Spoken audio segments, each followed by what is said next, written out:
استعارہ ہے حق و باطل کا کربلا، لیکن ناظرین آپ کی زندگی میں بار بار کربلا آتی ہے. آپ کی زندگی میں، روزمرہ کی زندگی میں ایسی چھوٹی اور بڑی کربلائیں آتی ہیں جہاں آپ کو حق و باطل کی تمیز کرنی پڑتی ہے. کبھی کبھی وہ کربلائیں ہمیں یزید بنا کر چلی جاتی ہیں اور کبھی کبھی ہمیں حسین بننے کا موقع دیتی ہیں. تو آج ہم اس پر بات کریں گے تاکہ صحیح معنوں میں ایمانی جذبوں کے ساتھ ہم حسینی بن کر اس حق کی دیوار کے ساتھ لگ کر کھڑے ہو جائیں اور ہم بتا سکیں کہ ہم حق کے ساتھ کھڑے ہیں. میں چاہوں گا کہ اس سے قبل کہ میں اپنے پینل کا آپ سے تعارف کرواؤں، اپنے مہمانان گرامی کا، یہاں ایک مختصر سا وقفہ لیتے ہیں، لوٹ کر آتے ہیں تو اللہ کا احسان جاری ہے، انعام رمضان جاری ہے.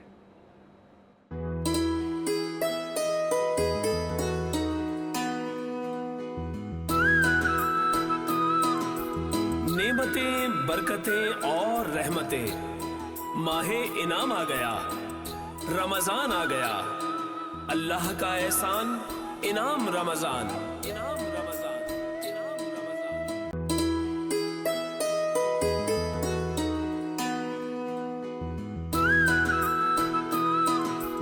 نعمتیں، برکتیں اور رحمتیں، ماہ انعام آ گیا، رمضان آ گیا، اللہ کا احسان، انعام رمضان، انعام رمضان، انعام رمضان. جی ناظرین، ایک مرتبہ پھر آپ کی خدمت میں حاضر ہے اور آپ دیکھ رہے ہیں وینس انٹرٹینمنٹ کی اسکرین سے انعام رمضان. یہ ماہ رمضان ہے، ماہ انعام ہے اور ماہ قرآن ہے، بلکہ میں کہوں تو یہ غلط نہ ہوگا، یہ ماہ پاکستان ہے. اسی رمضان کے مہینے میں آپ کو پاکستان ملا اور اسی رمضان کے مہینے میں قرآن مجید فرقان حمید کی نزول کا حوالہ موجود ہے. آج ہم رمضان کی جس سحر میں موجود ہیں، یہ کم و بیش النصف کی طرف بڑھتا ہوا سفر ہے. ہم دوسرے عشرے میں داخل ہو چکے ہیں اور اس عشرے کی یقیناً فیض جو ہے وہ پانے کے لیے آپ کو توانا اور طاقتور ہو کر پوری جستجو سے خضوع و خشوع کے ساتھ رب تعالیٰ کو پکارنا ہے اور اپنی اصلاح ایسے کرنی ہے کہ خود احتسابی کا عمل شروع کرنا ہے. اور یہ خود احتسابی کیسے ہوگی؟ یہ ایسے ہوگی کہ اس میں آپ کو اپنے آپ کے لیے وکیل نہیں بننا. آپ وکیل بن جائیں گے اپنے آپ کے لیے تو دلیل دیں گے، اور دوسروں کے جب آپ معاملات دیکھیں گے تو وہاں آپ فیصلہ دیں گے، جج بن جائیں گے. نہیں، اب آپ نے اپنے لیے جج بننا ہے، اپنے لیے فیصلہ دینا ہے، اور وہ فیصلہ ایسے دینا ہے کہ آپ خود کہاں غلط ہے. جب آپ یہ سوچنے لگ جائیں گے تو پھر حق و باطل کی تفریق ہو جائے گی. پھر آپ کو پتہ چل جائے گا کہاں میں غلط ہوں اور کہاں میں صحیح ہوں. اور جہاں کوئی غلط ہو اور سر جھکا لے اور تسلیم کر لے تو اس کے لیے حضور عالی شان کا ایک انتہائی عام فرمان ذیشان ہے کہ اگر کوئی ایسا سمجھے کہ ایک قدم پیچھے ہٹنے سے اس کی عزت میں کمی واقع ہو جاتی ہے تو میں محمد صلی اللہ علیہ وآلہ وسلم قیامت کے دن اس کی یہ عزت کا بدل دے دوں گا. تو آپ نے بالکل نہیں گھبرانا اپنے آپ کو ایک قدم پیچھے ہٹانے سے. اگر آپ کو یہ معلوم ہو جائے کہ میں برخلاف حق کھڑا ہوں، سامنے حق ہے اور میں جس جگہ پہ کھڑا ہوں وہ درست جگہ نہیں ہے، تو جب حوصلہ آپ میں پیدا ہو جائے گا تو پھر آپ یہ خیال کریں گے کہ پوری تاریخ گواہ ہے کہ نہ صرف تابعین نے بہت سارے اولیاء کرام نے، بہت سارے صحابہ نے، اگر کہیں زندگی میں کبھی کوئی غلطی ہو گئی ہے تو انہوں نے رجوع کیا ہے. وہ رجوع یہ بتا رہا ہے کہ وہ رہنا چاہتے ہیں حق کے ساتھ، چاہے ان کو اپنا ایک قدم پیچھے ہٹانا پڑے. تو آج کے جو ہمارے مہمانان گرامی ہیں ان میں سب سے پہلے ہمارے ساتھ موجود ہیں محترم جناب شبیر قریشی صاحب. شبیر قریشی صاحب ایک سیزنڈ پولیٹیکل فگر ہے، صوبائی اسمبلی سندھ میں پارلیمانی لیڈر کے طور پر پاکستان تحریک انصاف کی نمائندگی کرتے ہیں، اور جسے کہا جاتا ہے کہ اپنی سیاسی نظریے کے ساتھ بہت جڑے ہوئے اور ڈٹے ہوئے صاحب ہیں. تو ہم آپ کی اس وجہ سے قدر کرتے ہیں کہ آپ اپنے نظریے کے ساتھ اس طرح کھڑے ہیں جیسے کھڑے ہونے کا حق ہے. تو شبیر قریشی صاحب آپ کو ویلکم کہتے ہیں. ہمارے دوسرے مہمان ہمارے ساتھ موجود ہیں میر تقی علی ظفر صاحب. آپ کو ہم خوش آمدید کہتے ہیں. آپ پریزیڈنٹ ہیں اسٹوڈنٹ ویلفیئر ایسوسیشن کراچی کے، اور ہم آپ سے جانیں گے کہ اسٹوڈنٹ ویلفیئر کیا کام کر رہی ہے، اور ساتھ ہی ساتھ آپ کے پاس کوارڈینیشن کی ذمہ داری ہے جعفری الائنس پاکستان کی، اور آپ کا ڈسٹرکٹ ہے سینٹرل جس کی آپ ذمہ داری انجام دیں۔ میرے بائیں جانب جو ہے وہ موجود ہیں وقار یونس، جو انسان دوست سیگمنٹ میں ہمارے آج کے مہمان ہیں، اور بلائنڈ ریسورس فاؤنڈیشن کے فاؤنڈر پریزیڈنٹ ہیں۔ ہم آپ کو یہاں خوش آمدید کہتے ہیں۔ اس کے بعد ہمارے ساتھ موجود ہیں محمد خزیمہ اخیزہ، اتنا مشکل نام ہے کہ میں 3 دفعہ کوشش کے باوجود بھی اسے صحیح نہیں بلا سکا، اخیزہ۔ تو یہ صحت نامہ میں ہمارے ساتھ ہیں، IHRI کی یہ نمائندگی کر رہے ہیں اور فزیو تھراپسٹ ہے۔ ڈاکٹر اخیزہ، یہ بتائیے اخیزہ کا مطلب کیا ہے؟ سب سے کا مطلب ہے بہترین۔ بہترین، یہ بات سادگی سے بھی کی جا سکتی تھی، اتنا مشکل کر دیا آپ نے۔ بہرحال میں معذرت چاہتا ہوں، آپ کا نام درست نہیں لے سکا۔ اخیزہ بھی ہمارے ساتھ موجود ہے، اور ہم آپ سے جانیں گے کہ فزیو تھراپی کیا ہے، اس کی کیا ضرورت ہے۔ اور ناظرین کرام، ہمارے ساتھ موجود ہیں نعت خواں عبداللہ سیالوی صاحب، قاری عبداللہ سیالوی صاحب، آپ کا بہت شکریہ، آپ ہمارے ساتھ موجود ہیں۔ ہمارے ساتھ برادر عدنان موجود ہیں، ہمارے ساتھ برادر حسنین موجود ہیں، آپ سب کو ہم یہاں خوش آمدید کہتے ہیں۔ سب سے پہلے میں چاہوں گا کہ میں اپنے اس سیگمنٹ کی جانب آؤں جو سیگمنٹ بتاتا ہے کہ آپ انسان دوستی کا کیسے ثبوت دیتے ہیں۔ ہمارے ساتھ وقار یونس موجود ہے۔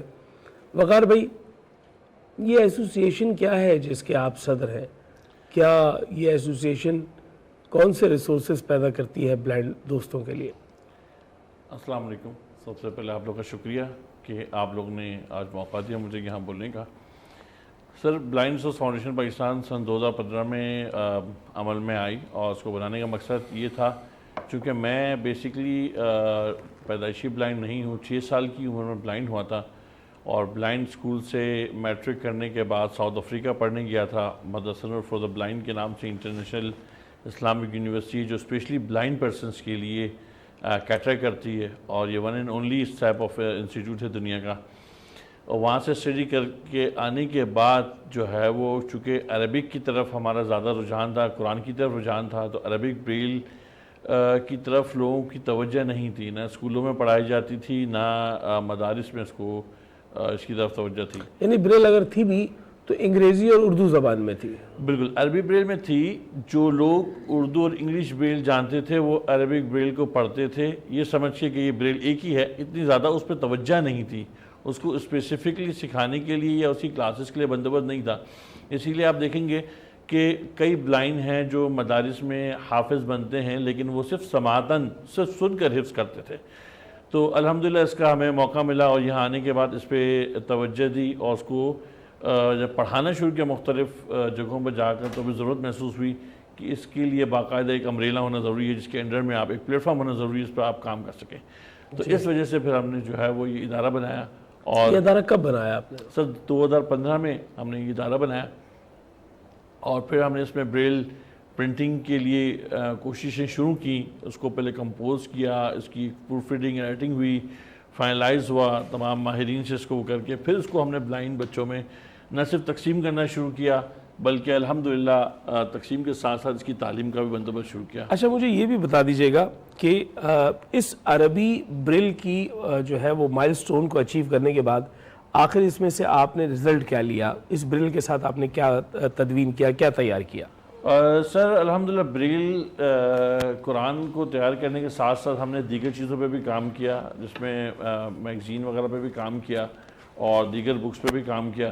لیکن بریل قرآن کی طرف آنے سے فائدہ یہ ہوا کہ وہ لوگ جو بریل کی دنیا سے دور تھے، یہ نہیں جانتے تھے کہ بلائنڈ کیا کچھ کر سکتے ہیں، جو مدارس میں تھے یا گھروں میں بیٹھے ہوئے تھے، الحمدللہ ان کو ہم نے بریل سکھانے کے ساتھ ساتھ ان کو جو ہے وہ اس دنیا میں جینے کا طریقہ سکھایا، ان کو اپنے پیروں پہ کھڑا ہونا سکھایا، ان کو چلنا پھرنا سکھایا۔ اور آج الحمدللہ وہ لوگ جو پہلے اپنے گھروں میں بیٹھے ہوئے یہ سوچ کے بیٹھے ہوئے تھے کہ they cannot do anything because they are blind، الحمدللہ آج وہ اپنے گھروں سے جہاں جانا ہوتا ہے بائک یا خود بک کروا کے وہ جہاں جانا ہوتا ہے چلے آتے ہیں۔ بریل میں قرآن اپنے علاقے کے نابینا بچوں کو پڑھا رہے ہیں۔ کراچی میں تقریباً 8 مختلف علاقے ہیں جہاں وہ بلائنڈ جو پہلے گھروں میں بیٹھے ہوئے ٹائم ضائع کر رہے تھے اب اپنے علاقے کے نابینا بچوں کو پڑھا رہے ہیں۔ اب آپ کی اس گفتگو کے دوران میں نے یہ قرآن پاک بریل کا نسخہ اپنے ہاتھ میں لیا ہے جو میں اب اس وقت اسکرین پہ دکھا رہا ہوں، اور اس کا مکمل سیٹ جو ہے وہ آپ کے بائیں جانب موجود ہے، اور یہ قرآن پاک کو جو ہے اس سے پہلے بھی یقیناً تیار کیا گیا ہے بریل میں، بالکل، اور آپ نے بھی اسے تیار کیا۔ آپ نے اس قرآن پاک کی جو کاسٹنگ ہے وہ دیکھی ہوگی، یقیناً یہ کاسٹ کرتا ہے اس کو بنانے میں، بالکل، اور آپ جب اسے کسی بلائنڈ دوست کو دیتے ہیں تو اس سے کیا ہدیہ اس کا وصول کرتے ہیں؟ سر 95% بلائنڈ پرسنس کو ہم اس کو فری آف کاسٹ دیتے ہیں۔ جہاں ہم دیکھتے ہیں کہ کوئی ایسے بلائنڈ نے ہم سے کانٹیکٹ کیا ہے قرآن کے لیے کہ کیونکہ ہمیں پہلے ان سے بات کر کے معلومات لینی پڑتی ہے کہ آیا ان کو بریل آتی ہے نہیں آتی۔ بعض وہ لوگ ہم سے قرآن لے لیتے ہیں، وہ رکھ لیتے ہیں صرف ایک ادب کے طور پہ۔ ہم ان سے کہتے ہیں بھائی آپ کو بریل سسٹم آتا ہے، سیکھا ہوا ہے آپ نے کہ نہیں، آپ نے بریل میں قاعدہ مکمل کیا ہوا یا نہیں؟ جی، جب وہ بتا دیتے ہیں کہ ان کو معلوم ہے، پھر ہم ان سے پوچھتے ہیں اگر وہ کوئی اچھے اس پر ہیں، ویل آف ہیں، وہ پے کر سکتے ہیں، تو پھر ہم ان کو بتاتے ہیں کہ ہمیں اس کی کاسٹ جو ہے وہ 8000 روپیز ایک قرآن کی پڑتی ہے۔ ایک نسخہ؟ ایک نہیں، ہاں جی، پورا یہ ایک نسخہ، کیونکہ یہ ایک سے والیوم ہے 5 پارے ہیں۔ جی 5 پارے کا، اور اس طرح 6 پارے 6 والیوم۔ والیومز ہے۔ یہ بیگ ہے، یہ اسپیشلسٹ کے لیے تیار ہوتا ہے، اس کی بائنڈنگ ہے، تو تمام چیزیں ملا کر تقریباً 8000 روپیز ہمیں کاسٹ پڑتی ہے۔ ان سے بھی ہم یہ کہتے ہیں کہ جو آپ اس غار خیر میں حصہ ڈالنا چاہیں ڈال دیں تاکہ ہم زیادہ سے لوگوں تک قرآن پہنچا سکیں۔ اچھا، آپ کی اس بریل کے قرآن مجید کی تدوین و تزئین میں کوئی ایسا حوالہ موجود ہے کہ جہاں کہیں آپ کو کسی ادارے کی جانب سے کوئی سپورٹ ملا ہو یا اس میں کوئی آپ کو اسسٹنس مل گئی ہو یا مالی معاونت؟ سر اب تک تو دوست احباب اور جو رشتہ دار ہیں یا دوست احباب ہیں الحمدللہ ان کی طرف سے ہی زیادہ تر ہمیں سپورٹ ملتی آئی ہے۔ اچھا، اب میں اسکرین کے ذریعے سے مخاطب ہوتے ہوئے ان تمام حضرات سے جو ہمیں دیکھ رہے ہیں ان سے یہ کہوں گا کہ آپ کے ہاں سے یہ ایک ضرور کوشش و کاوش ہونی چاہیے۔ وقار یونس صاحب معروف آدمی ہے، کیونکہ ظاہر سی بات ہے بلائنڈ ریسورس کا ادارہ جو ہے وہ ایک نامور ادارہ ہے، 2015 سے کام کر رہا ہے۔ آپ خود سے رابطہ کر سکتے ہیں اور ایسی کوشش ضرور کر سکتے ہیں کہ آپ کا حصہ اس میں شامل ہو جائے۔ بریل پر چلتی ہوئی کسی نابینا شخص کی انگلیاں اس کے دماغ تک پیغام پہنچا رہی ہیں کلام خدا کا، پھر وہ زبان سے وہ کلام ادا کر رہا ہے، تو آپ اس اجر و ثواب میں حصے دار بن سکتے ہیں، اور یہ ایک بہت شاندار کام ہے، اس پہ آپ کو داد و تحسین ہے۔ اس کے علاوہ آپ کا ادارہ کیا کر رہا ہے؟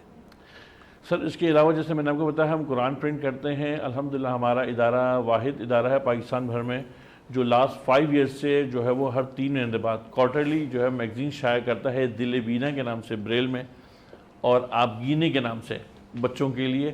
یہ 2 میگزین ہم ہر 3 مہینے بعد شائع کرتے ہیں نابینا لوگوں کے لیے، پورے پاکستان بھر میں اس کو بھیجتے بھی ہیں۔ ٹیبل کیلنڈر اگر آپ نے دیکھا ہو تو ایک آفیسز میں ٹیبل کیلنڈر ہوتا ہے، وہ ہم نے بریل میں بنایا ہے۔ اس کے علاوہ ہمارے پاس بہت ساری اسلامک بکس اور شاعری کی بکس، نظموں کی بکس، اور الحمدللہ کلاس 1 سے کلاس 6 تک کی جو ہے سنٹیکس بک بورڈ کی بکس، یہ تمام چیزیں الحمدللہ ہم لوگوں نے جو ہے وہ بریل میں کنورٹ کی ہیں۔ اور میگزینس کو ظاہر سی بات ہے بریل میں کنٹینیو بیسس پہ بنانے کا مقصد، شائع کرنے کا مقصد یہ ہے کہ نابینا افراد تک چیزیں پہنچ سکیں پڑھنے کے لیے، کیونکہ جس طریقے سے عام لوگوں کے لیے کاپی اور پینسل کی ایک جو اہمیت ہے وہ نہیں ختم ہوتی، بھلے کمپیوٹر آ گئے، لیپ ٹاپ آ گئے، سب چیزیں آ گئی، لیکن کاپی اور پینسل کی جو امپورٹنس ہے وہ نہیں ختم۔ اسی طرح بلائنڈ پرسنس کے لیے بریل کی امپورٹنس نہیں ختم ہو سکتی زندگی میں سے، چاہے وہ کچھ بھی ہو جائے، چاہے جتنی ایڈوانسمنٹ آ جائے، ٹھیک ہے۔ بلائنڈ پرسنس لائک ہم لوگ الحمدللہ آئی فون یوز کرتے ہیں، اینڈرائڈ یوز کرتے ہیں، تمام تر فونز یوز کرتے ہیں، کمپیوٹر یوز کر لیتے ہیں، ساری چیزیں یوز کرتے ہیں، لیکن جو بریل کی امپورٹنٹ ہے وہ اپنی جگہ ہے۔ تو ان کو جب بریل میں چیزیں پڑھنے کو ملتی ہیں تو ان کے لیے ایسا ہوتا ہے کہ آپ نے ان کو بہت امپورٹنٹ چیز ان کی زندگی کی دے دی۔ کیا بات ہے۔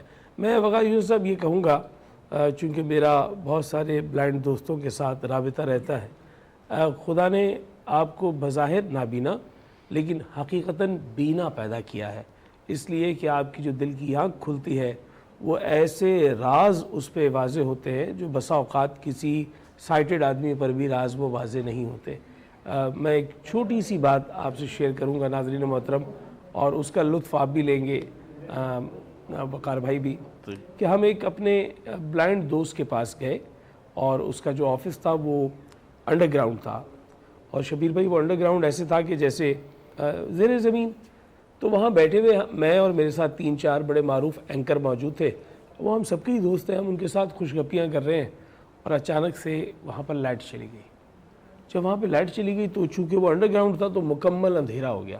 جب مکمل اندھیرا ہو گیا تو میرے اور میرے جو اینکر دوست تھے ان کے منہ سے کچھ اس قسم کی آوازیں نکالی, او ارے, مطلب جیسے پریشانی کا. تو وہ جو ہمارے بلائنڈ دوست تھے انہوں نے کہا کیا ہوا, کیا لائٹ چلی گئی کیا؟ تو ہم نے کہا ہاں. تو انہوں نے کہا تو پریشان کیوں ہو رہے ہیں؟ ہم نے کہا اتنا اندھیرا ہو گیا. بولا کوئی بات نہیں, ہاتھ اپنا آگے کیا, بولا مجھے فالو کرو. اب ہم نے ان کا ہاتھ تھاما, وہ ہمیں وہاں سے سیڑھیوں سے لے کے باہر نکلے, اور جب ہم باہر آئے تو باہر تو تھوڑی روشنی تھی, دن کا وقت تھا. تو ہم نے کہا یقیناً ان کے تو قدم وہ ہے گنے ہوئے ہوں گے, کہاں سے ٹرن کرنا ہے, اور ہم ان کے مرہون منت تھے. تو انہوں نے ایک جملہ مجھے کہا کہ تھوڑی سی دیر کی اندھیرے کے لیے آپ اتنا پریشان ہو گئے, تو اپنے آپ کو آمادہ و تیار رکھنا چاہیے. وہ بھی ایسی شخصیت تھے جیسے وقار بھائی ہیں کہ پیدائشی طور پر وہ بلائنڈ نہیں تھے, بعد میں کوئی 10 برس کی عمر میں ایک حادثے میں ان کی آنکھیں ضائع ہو گئی. تو یہ بڑے حوصلہ مند لوگ ہیں اور یہ بڑے شاندار لوگ ہیں, اور میں آپ کی اس کوشش و کاوش پہ داد و تحسین کے ساتھ ساتھ دعا بھی دیتا ہوں. اللہ تعالیٰ آپ کو اس میں اور تنوع اور ترقی دے. قرآن مجید کا ایک ایک حرف, ایک ایک آیت, ایک ایک لفظ, ایک ایک رکوع, ایک ایک اس کی منزل, ایک ایک اس کا پارا آپ کو جو ہے وہ سبب بن جائے اس دنیا اور آخرت میں جو ہے کامیابی کا. آمین. میں چاہوں گا کہ ناظرین محترم اب ہم اپنے دوسرے سیگمنٹ کی جانب آئیں, اور دوسرا سیگمنٹ جو ہے وہ ہمارے ساتھ موجود ہے ایک ایسے تھراپسٹ جو فزیو تھراپسٹ ہے, اور ڈاکٹر صاحب سے ہم یہ جانیں گے کہ یہ فزیو تھراپی ہوتی کیا ہے.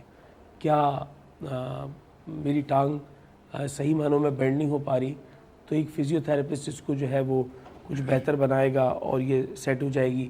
بلکہ آپ سمجھ لیں کہ لے مین کا تصور فزیو تھراپسٹ کے لیے ایسے ہے جیسے وہ کوئی مالش کا سا کام کرتا ہے اور ٹانگیں وانگیں سیدھی ہو جاتی ہے.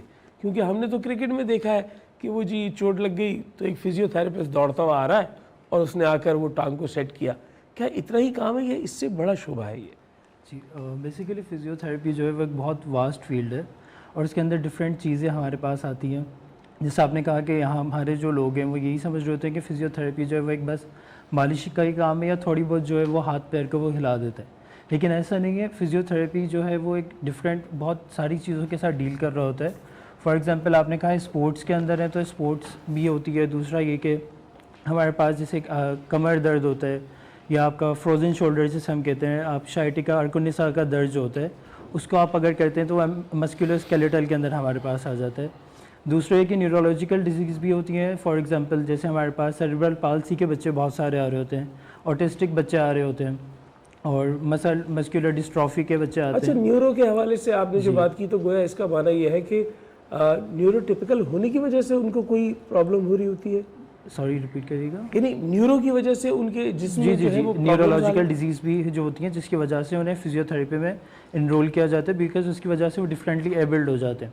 صرف فزیکل تھراپی نہیں, ان کے دوسری پھر آکوپیشنل تھراپی اینڈ اسپیچ اور ریمیڈیل تھراپی, دوسری جس طرح کی ان کی نیڈز ہوتی ہے اس طریقے سے پھر جو ہے وہ ان پہ کام کیا جاتا ہے. اور سیریبرل پالسی ہوتی ہے نیورو کے اندر, اور موسٹ کامن ابھی آپ نے بہت دیکھا ہوگا کہ فالج کا اٹیک جسے ہم ہیمریج کہہ رہے ہوتے ہیں, وہ اس کے اندر فزیو تھراپسٹ کا بہت کروشل ایک جو ہے امپورٹنٹ رول ہے. اگر وہ میڈیکیشنس کے ساتھ ساتھ فزیو تھراپی نہیں کرتے تو پھر وہ پوری ریکوری نہیں آتی صحیح طریقے سے. اچھا, میں نے ایک کتاب میں پڑھا ہر چند کی, وہ کوئی بہت مصدق کا حوالہ یا ذریعہ تو نہیں ہے, لیکن بہرحال تحریر میں یہ ضبط تحریر میں موجود ہے کہ حضرت آدم علیہ السلام کے پوتے حضرت شیس علیہ السلام کے دور میں جو نسل انسانی قدر حد بڑھ چکی تھی, اس حوالے سے ایک کتاب میں احوال ملتا ہے کہ کسی اونچے درخت سے گرنے سے ایک شخص جو ہے اس کو موچ آ گئی یا چوٹ لگ گئی, تو حضرت شیس علیہ السلام نے اس کو رب کر کے اس کی کلائی کو یا اس کے پیر کو, اس کے جسم کو بہتر کیا, جس پر لوگوں نے کہا کہ یہ تو ایک معجزہ ہے کہ جو ہے اس میں بھلائی ہو گئی یا بہتری آ گئی. دراصل یہ پورا ایک علم ہے, خدا جس کو عطا کرے, اور وہ ایک باقاعدہ آپ نے علم حاصل کیا ہے کہ کس طریقے سے کسی کو جو ہے وہ سپورٹ کیا جا سکتا ہے. یہ علم کیسے حاصل کیا جاتا ہے؟ کیا یہ کوئی ڈپلومہ ہے, کورس ہے, شارٹ کورس ہے,